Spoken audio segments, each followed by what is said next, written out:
About 6 guys back that played a lot of football.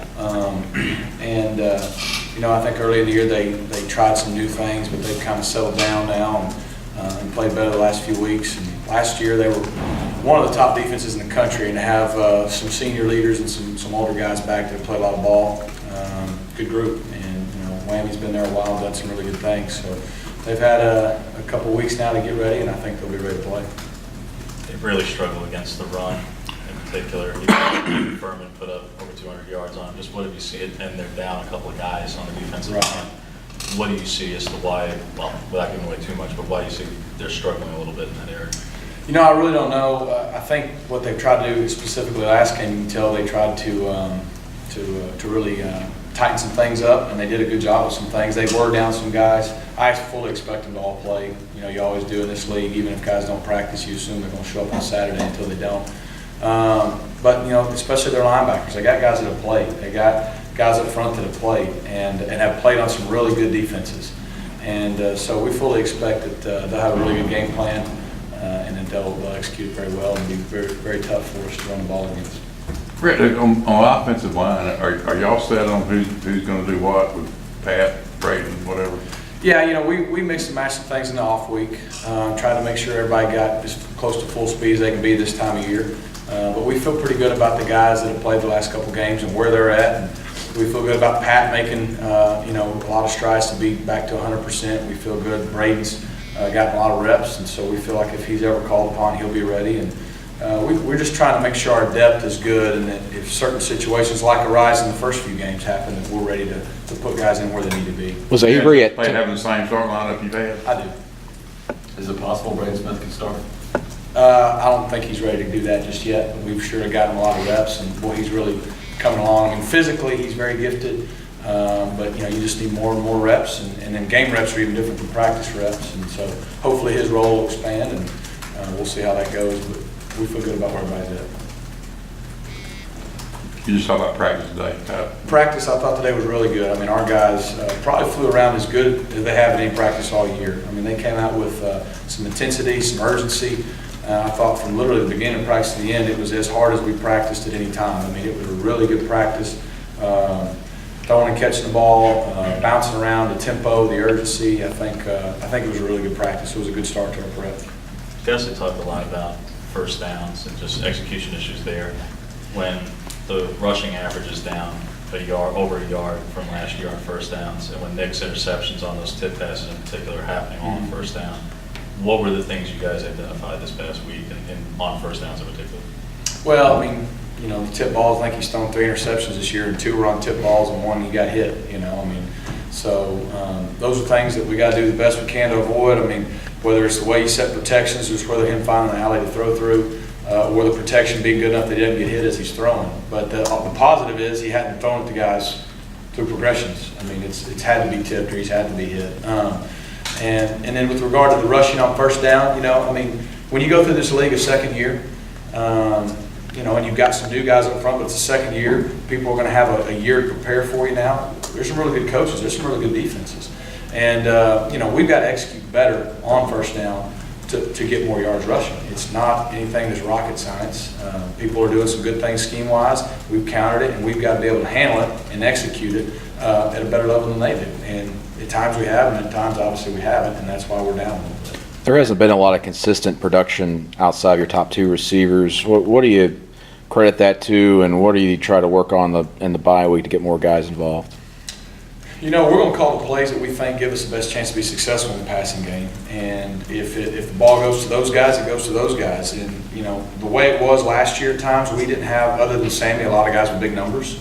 But when guys' numbers were called, they made the plays. And that's where we got to get to.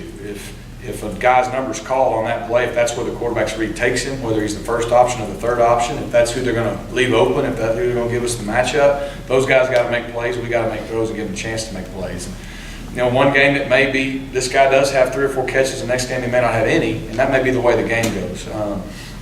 You got certain guys that you try to get the ball to, but at the same time, we're real big on the concept that's needed for the coverage or the concepts needed for the situation, and trusting your read and taking the ball where you need to go with it. So the bottom line is when a guy gets an opportunity, he's got to make a play, and the quarterback's got to make a throw to give him a chance. I'm not worried about who gets what and spreading the ball around. I think if we're playing well, that'll happen. And if we're making the catches when we have the opportunities, guys' numbers will go up. And if we're making the throws when they're open, guys' numbers will go up. But we've worked hard with every receiver, every position, and we're going to take it where the read takes us, and guys got to make plays. Rhett, on that note, how big of a loss is it when we heard today about Stanton Troop being out for the season? I know he's a guy that you and Gus have mentioned. If he'd just been healthy earlier in the year with that hamstring, he probably would have already had more reps and everything to this point. Yeah, you never want to lose anybody for the year. And Stanton was just starting to get to that point where we were going to try to increase his role. But, it hurts you probably more from a depth situation more than anything. But, you just hate for him. He was just starting to get comfortable and confident and not be as much of a freshman anymore. And he does have some great speed. But, those things happen in every season. Fortunately, it's nothing that he won't be able to recover from and overcome and hopefully have a great career. Rhett, last night, Gus kind of mentioned some of the evaluations y'all did on the off week were kind of internal, not just player-wise, but coaching and stuff. Like, what were some of the things you saw that maybe you could do better at, for the second half of the season? Well, everybody always tries to say, where can we improve? Try to put our guys in situations where, what we've repped is what we're going to call. And that way they're building the rep volumes of the things that need to be called. Putting them in good situations, not putting them in bad plays. Putting them in as many good situations as we can. At the same time, as coaches, we got to ask, are we asking guys to do something that they're not capable of? Or do we need to word it different or coach it different so it gets through? Because at the end of the day, if we're not executing on certain levels that we're not in certain areas, then either they're not doing it because we're not communicating it right, or they're not doing it because we're putting them in a situation they're just not really meant for.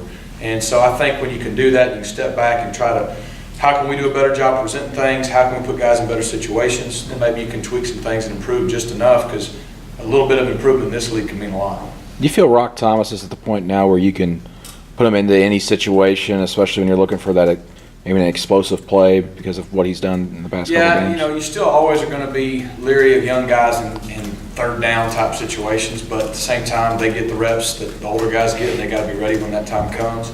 But feel like he's grasped the offense, the game's slowed down enough that he can go play. I mean, there's still going to be freshman things. You always want to make sure they hold on to the ball and they're going to get better with reps. But you kind of get to this point halfway in the season, if they have a good grasp of the foundation, you kind of got to turn guys loose. Do you feel he's the type of guy to just spark things to change the game a little bit at times? I feel like he could be a really good compliment to Cap and to Corey and what we're doing. And anytime you can get somebody who can come in fresh and spark things, it always helps the whole team and the whole offense as a whole. So, we'll keep giving him opportunities. You mentioned last week about Corey, defenses, know what to look for when he goes out there. Was any this week, evaluating how to maybe better utilize him to catch defenses off guard, or maybe take advantage of, his speed to the outside? Well, Corey's a guy that, what he did last year was pretty impressive, and everybody knows that. And so naturally they're going to be ready for that. I think Corey's done a good job of running base plays this year more now. I think only 23% of his runs have been outside the tackle. So he runs inside the tackle a whole lot. And so I think that's what's going to help him as the year goes on. But, Corey's a guy that can be a one-play drive. And so, anytime you can free him up, you're going to try to find ways to do that. Right, on first downs in particular, I don't know the exact numbers, but are you seeing the teams, because of your tendencies to run especially heavy on first down, are loading the box with 8, 9 guys? I don't know if they're loading it as much, but they're definitely playing the run, which is normal. And most teams that aren't pass-heavy only teams are going to be more run-oriented on first down anyways. But the biggest thing for us is when we do run it, 4 and 5 yard game is really good, and we've got to be able to execute and get those. At the same time, we got to be able to execute play actions and other things that take the pressure off that and keep us balanced. And so there's no question. Is there a point, you're always going to be run first, and that's your identity, but is there a point for the passing numbers on first downs that it becomes too low for you? Because I think you're in like the hundreds of the raw passing yards on first down right now. Is there a point that's just too low for even you guys? No, I mean, I don't worry about the yard. I hadn't even seen a stat on what our yards are on first down. What I am concerned with is our first down production. And to your point, I mean, I wouldn't say we're always going to be run first. We're going to be balanced. And that being balanced is you got to be able to take what they give you. And if they're going to load up to stop something, you got to be able to answer, and you got to be able to execute that answer. And at times this year we have, and we've been explosive, but at times we haven't, and we've not. And that's the inconsistency we got to get rid of. Rhett, 6 games into the season, how do you feel about, I know you mentioned that there might be some of these roles that somewhat change after getting to look at the bye week and everything like that. The H-back position specifically, how have you felt about Brandon's play? I feel like with Brandon and in particular CJ, we got the two guys that give us the best chance there. We may look at doing some things to help those guys out or try to focus on what they do better. But those are two senior guys that we're counting on. How much did the open day at all possibly help Cameron Toney get any closer to possibly giving you guys some help there? We're going with our older guys. We feel good about where they're at.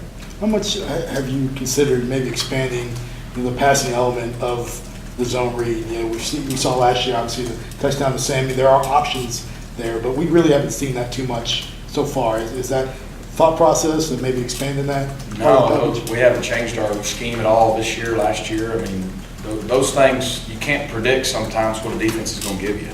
And, when people know things are there, they're going to cover them. And it's those moments they don't, and you got to take advantage of it, like the Alabama game. But I think Nick or Jeremy or whoever's in there going to continue to hopefully do a good job reading it and taking them where the read takes them. And if we get some of those, great. I would think we would as the year goes on. And if we don't, then that means the read's taking the sales square, and it still should be a positive play. So is there a passing element in every read? I don't know about every read, but I mean the quarterbacks and the players, they're playing, they're dictating those things, and so we feel good about the scheme aspect of those. We may have tweaked a few things here or there, but it's just going to boil down to us being better the second half than we were the first half. And fortunately, when you sit here and you're saying, man, we got to be a little better in the second half of the season, and you're still 5-1, you got a chance to still do all the things you want to accomplish, and that's a positive. If you were sitting here playing it, if you felt like you were playing at the best level you could play at, then you'd probably be a little worried. So, I fully expect the way our guys approached last week and today, they're really hungry to improve and to play well. Coming out of the Zone read, is there ever a time when it's a call, it looks like a zone read, but it's actually just a handoff, or does he always read it? There's always a time it looks like a zone read. I can't tell you when we're doing that. I mean, we're always reading it, we're always not reading it. We're always got a pass option, we never have a pass option. Well, why do you look at me? Like, why do you expect me to ask? I felt bad, so I didn't want coming out of the bye week. There's various ways we do it. Okay, thank you. Coming out of the bye week, do you feel that you guys had properly been able to fix mistakes, rotate personnel, and put guys in the right spot, or do you feel like, man, I wish we had more time going I do. into I feel good. I feel good about where we're at. I feel good about our approach. I feel good about our plan. The bottom line is now we got to carry it over and perform.